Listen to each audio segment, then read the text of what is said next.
Thank you for joining me today. It's Brian Gubernick, and welcome to the No Days Off podcast, where we believe that every single day brings a new opportunity to get better. I want to start today's episode with a question, and I want you to actually sit with this question for a second before I continue on. Here's the question: who were you when you built what you've already built?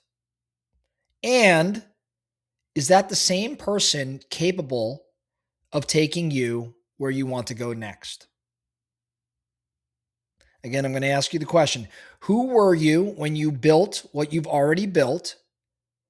And is that the same person capable of taking you where you want to go next? Now, as you think through that, and maybe you push pause and you sit on that for a little bit, and now that you unpause, let's talk about it. I think most leaders, for most leaders, that sort of question is uncomfortable. And I think it should be. Here's what I've personally observed in my own life. In the leaders that I've coached or the entrepreneurs that I've worked alongside over the years, I think there's a very specific moment in the life of a growing business where everything starts to feel harder than it should. I know that I have personally experienced that in some businesses that I've grown.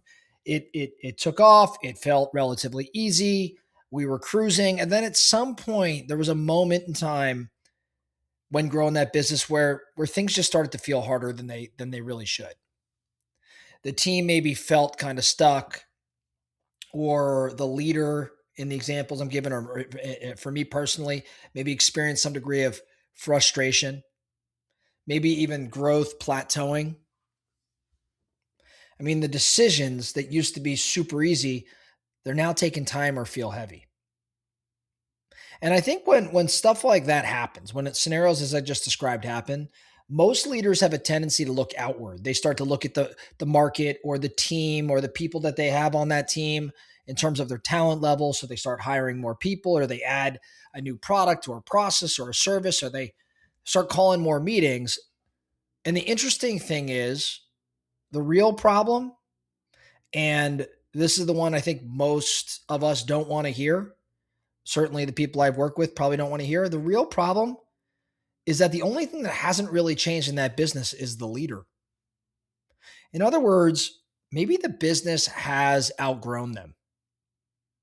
Now, I'm not talking about outgrowing their work ethic or outgrowing their intelligence level or their drive. I'm talking about outgrowing my favorite buzzword as of late, their identity, the way that they see themselves, the way that they see their role.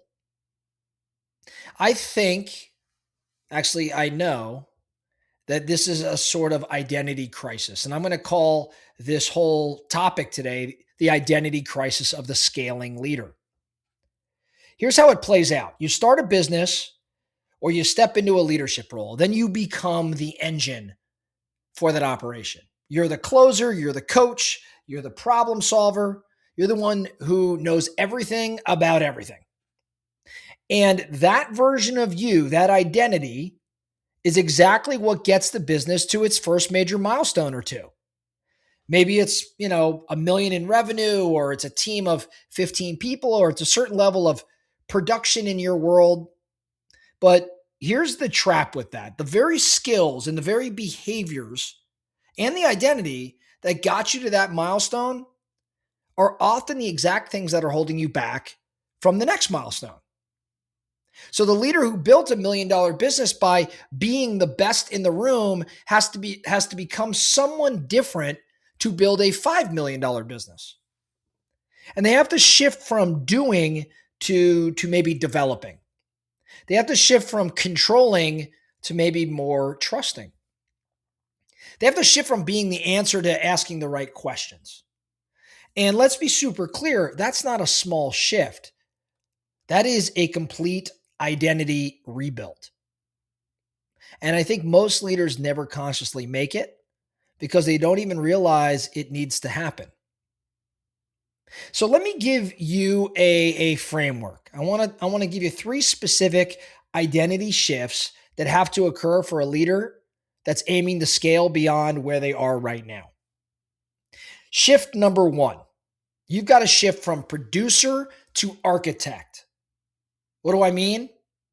Early stage of the company, leaders produce, they generate, they are oftentimes the top performer on their own team. But at some point, the job is no longer to be the best producer in the room. The job is to design something that produces without you. See, the architect does not lay every brick. The architect designs something that others can build, that outlasts any one person. So I'd ask our No Days Off Nation here directly, are you still the best producer, best salesperson on your team? Are you still the best operator in your operation? If yes, you may be the lid on your business and you might not even know it. So shift number one, you've got to go from producer to architect. Shift number two, you've got to go from problem solver to problem assigner. Problem solver to problem assigner. High performers, we are just wired to solve problems. It's one of the things that probably made you successful. But as the business scales, every problem that's flowing through you, or that you feel has to flow through you, you end up becoming the bottleneck. And what's worse is that you rob your team of the growth that comes from solving their own problems. The scaling leader has to resist the urge to fix everything. I think the scaling leader has to instead ask, who on my team should own this? And then let them own it, like fully own it, which also includes the failure that sometimes comes with it. Now, shift number three, and this one might be the hardest. You've got to shift from needing certainty to being comfortable with ambiguity. See, early success often comes from decisive, very fast action. You move, you decide, you figure it out. That's just how you operate. But leading a larger organization means more variables, and it means more people, and it probably means more complexity. And the leader who needs certainty before they act will actually freeze at scale. So you have to become someone who can hold tension. Or better said, maybe someone who could sit in the unknown. Someone that can make the best call that you possibly can with imperfect information and then move forward anyway. Now, here's what I think makes this identity crisis so dangerous. Nobody's actually telling you it's happening. There's no alarm. There's no one that taps you on the shoulder and says, hey, who you used to be isn't enough anymore. Instead, it's kind of slow and it's kind of quiet. And what happens is frustration builds and results stall. And because you're still working as hard as you ever have, it's easy to assume that the problem is somewhere else. So before you look outward, I want you to look inward first. I want you to ask yourself honestly, hey, am I still operating as the version of me that built what I have? Or have I consciously evolved into the version that can build what's next? Because here is the truth with all of this. The ceiling in most businesses is not going to be the market. It's not going to be the team. It's not going to be the economy. The ceiling is the identity of the person that's leading the organization, the identity of the person at the top. Here's the good news. Your identity is not fixed. You can, in fact, change it. You can choose it. But you have to be willing to let go of who you've been. Even if who you've been has worked for you, even if it's the identity that made you successful, even if it's the identity that people praise you for, letting go of a winning identity is really, really hard. But holding on to it when the business needs something different from you, that's the thing that's going to quietly kill your opportunity and your growth. So as we wrap up, here's your action item. I want you to do a simple but pretty honest audit. Grab a piece of paper, draw a line down the middle, okay? On the left side, I want you to write down who you were as a leader when you built what you currently have. I'm talking about the habits and the behaviors, what you were spending your time on, the role that you played. I want that all down the left side of the paper.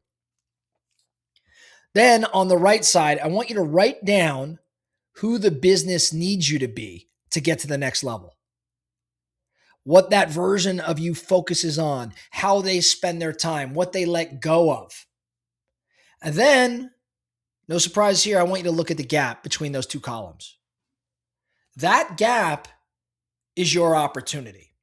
That gap is the work that you now have to go do. See, most leaders never do this exercise. They just keep doing what they've always done. And then they wonder why the results stop growing. Do not be that leader. In other words, I want you to scale your identity first, and then the business will in fact follow. That's all I have for you today. The No Days Off podcast. Thank you so much for listening. And remember, every single day brings a new opportunity to get better. So let's get after it.